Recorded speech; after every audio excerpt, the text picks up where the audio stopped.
Welcome student, आज हम लोग एक और न्यूमेरिकल करेंगे चैप्टर नंबर 2 से, कैपेसिटी से रिलेटेड है। चलिए स्टार्ट करते हैं। A parallel plate capacitor with plate area A, यानी एक पैरेलल प्लेट कैपेसिटर है जिसका एरिया ए दिया गया है एंड प्लेट सेपरेशन डी दिया गया है, has a capacitance C naught, यानी ये बात कर रहा है एयर का। ठीक है, मान लीजिए कि ये कैपेसिटर है जिसका कैपेसिटी सी नॉट दिया गया, सेपरेशन स्मॉल डी दिया गया और इसका क्रॉस सेक्शन एरिया यानी प्लेट का जो एरिया दिया गया वो ए दिया गया है। अ slab of dielectric constant K having area A and thickness D by 4 is inserted in the capacitor। यानी ये कैपेसिटर के अंदर क्या कर रहे हैं हम लोग, दूसरा केस ये बन रहा, पहला केस ये हुआ, सेकंड केस में क्या हो रहा, हम लोग क्या कर रहे हैं, मटेरियल को डाल रहे। ठीक है, अलग से एक स्लैब डाला जा रहा डाइलेक्ट्रिक मटेरियल जिसका डाइलेक्ट्रिक कांस्टेंट कैपिटल के है, क्रॉस सेक्शन एरिया तो सेम है और थिकनेस घट गया। यानी जब इसको हम लोग डालेंगे इस तरह डाइलेक्ट्रिक मटेरियल को, तो जो थिकनेस दिया गया है D by 4, टोटल जो थिकनेस था क्या था, D था, बट जो इंसर्टेड है वो क्या D by 4। Cross section area भी सेम है बट इसकी कैपेसिटी हम लोग क्या लिखेंगे, CM यानी मीडियम का। पैरेलल टू द प्लेट बोला है तो उसके अकॉर्डिंग बना लिए। Find the new value of its capacitance, नया वैल्यू निकालना यानी हमें CM निकालना है। अगर मैं बात करूंगा फॉर एयर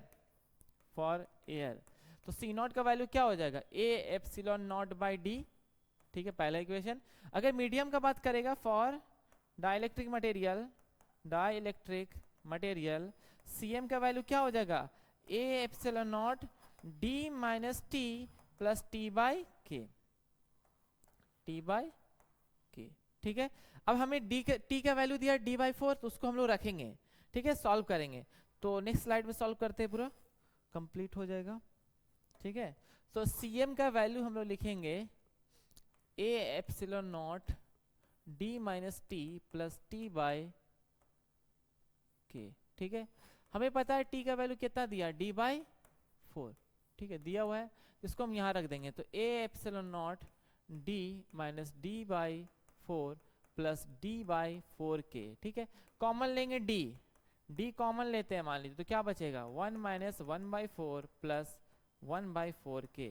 ठीक है, अब देखिए हमें पता है ये वाला पार्ट आपको दिख रहा होगा, ये वाला पार्ट, ये पार्ट आपको दिख रहा, ये किसके बराबर है, from equation 1 C not A epsilon not D replace कर देंगे तो यहाँ क्या हो जाएगा आपका C नॉट हो जाएगा, नीचे में क्या बचेगा 1 minus 1 by 4 plus 1 by 4K।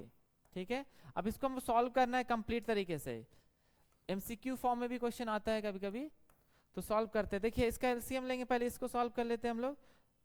ठीक है, LCM लेंगे तो क्या हो जाएगा, इसका LCM लेंगे तो 4 हो जाएगा, नीचे में 4 बचेगा और 4 से कटेगा तो मतलब 4 माइनस 1 यहाँ पर आएगा और प्लस 1 बाई 4K। ठीक है, साथ में भी कर सकते हैं आप। C नॉट इक्वल टू कितना हो जाएगा, 4 minus 1 3 by 4 plus 1 by 4K। इसका LCM लीजिएगा तो क्या हो जाएगा, इसका LCM क्या हो जाएगा आपका 4K हो जाएगा। ठीक है, 4 से 4 कटा K 3K और यहाँ पर प्लस 1, यानी रेसिप्रोकल करेंगे तो 4K बाई 3K प्लस 1 और ये यहाँ पर क्या आ जाएगा C नॉट, यानी फाइनल आंसर आपका ये हो गया। This is the final answer. ठीक है, थैंक यू।